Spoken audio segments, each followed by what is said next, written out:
ಮತ್ತೆ ಮುಂದುವರೆದಿದೆ. ಇಲ್ಲಿ ವರಿಷ್ಠರ ಭೇಟಿಗೆ ಸಮಯವನ್ನು ನಾಯಕರು ಕೇಳ್ತಾ ಇದ್ದಾರೆ. ಇಲ್ಲಿ ನಿಮ್ಮನ್ನು ಬಂದು ನಾವು ಕಾಣಬೇಕಾಗಿದೆ, ಒಂದಷ್ಟು ಸಮಯ ಕೊಡಿ ನಮಗೆ ಅಂತ ಕೇಳ್ಕೊಳ್ತಾ ಇದ್ದಾರೆ ದಲಿತ ಸಚಿವರು. ಫೆಬ್ರವರಿ 7ರ ನಂತರ ಬನ್ನಿ ನೀವು ಅಂಥೇಳಿ ವರಿಷ್ಠರು ಸೂಚನೆ ಕೂಡ ಕೊಟ್ಟಿದ್ದಾರೆ. ದೆಹಲಿ ಎಲೆಕ್ಷನ್ ಮುಗಿದಿರುತ್ತಲ್ಲ, ಇದಾದಮೇಲೆ ಬನ್ನಿರಪ್ಪ ಅಂತ ಕರೆದಿದ್ದಾರೆ ಅವರು ಕೂಡ. ಹೀಗಾಗಿ ಫೆಬ್ರವರಿ 7 ಇಲ್ಲವೇ 8ನೇ ತಾರೀಕಿನಂದು ದಲಿತ ಸಚಿವರು ಇದೀಗ ಹೈಕಮಾಂಡಲ್ಲಿ ನಾಯಕರನ್ನ ಭೇಟಿ ಮಾಡೋಕ್ಕೆ ಅಂತ ತೆರಳುತ್ತಾ ಇದ್ದಾರೆ. ಯಾರ್ಯಾರು? ರಾಜಣ್ಣ ಇದ್ದಾರೆ ಇದರಲ್ಲಿ, ಮಹದೇವಪ್ಪ, ಪರಮೇಶ್ವರ್, ಈ 3 ಜನ ಹೋಗಬಹುದು ಅಂತ ಹೇಳಲಾಗ್ತಾ ಇದೆ. ಇಲ್ಲಿ KN ರಾಜಣ್ಣ, ಮಹದೇವಪ್ಪ, ಪರಮೇಶ್ವರ್ ಅವರು ಈ 3 ಜನ ಕೂಡ ಹೋಗಬಹುದು ಅಂತ ದೆಹಲಿಯಲ್ಲಿ ಒಟ್ಟಾಗಿ ಹೈಕಮಾಂಡನ್ನು ಭೇಟಿ ಮಾಡುವಂತಹ ಸಾಧ್ಯತೆ ಇದೆ.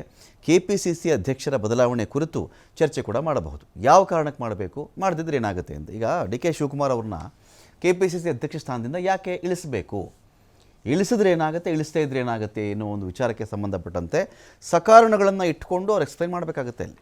ಸೊ ಆ ಒಂದು ಟಾಸ್ಕ್ ಇಟ್ಕೊಂಡು ಹೋಗ್ತಾ ಇದ್ದಾರಾ, ಬೇರೆ ವಿಚಾರ ಕೂಡ ಇದೆಯಾ ಅಂತ. ಸ್ಥಳೀಯ ಸಂಸ್ಥೆಗಳ ಚುನಾವಣೆಯ ಮೇಲೆ ಏನು ಪರಿಣಾಮ ಬೀರುತ್ತೆ ಇದು? CM ಬದಲಾವಣೆ ಮಾಡಿದ್ರೆ ಹೇಗೆ, ಮಾಡದೇ ಇದ್ರೆ ಏನು? DCM ವಿಚಾರ ಕೂಡ ಇದೆ ಇಲ್ಲಿ, CM ಬದಲಾವಣೆ ವಿಚಾರ ಕೂಡ ಇದೆ. ಮಾಡಿದ್ರೆ ಏನು, ಮಾಡದೇ ಇದ್ರೆ ಏನು ಅಂತ ಇದರ ಬಗ್ಗೆ ಸಂಪೂರ್ಣ ವಿವರಣೆಯನ್ನು ಈ 3 ಜನ ಕೊಡಬಹುದು ಅಂತ. ಉಳಿದವರು ಭೇಟಿ ನೀಡದೇ ಇದ್ದರೂ KN ರಾಜಣ್ಣ ಅವರ ಭೇಟಿಯಂತೂ ಖಚಿತ ಅಂತ ಹೇಳಲಾಗಿದೆ. ಇಲ್ಲಿ ಖರ್ಗೆ, ವೇಣುಗೋಪಾಲ್ ಅವರನ್ನು ಭೇಟಿ ಮಾಡಿ ಮಾತನಾಡಲಿದ್ದಾರೆ KN ರಾಜಣ್ಣ ಅವರು.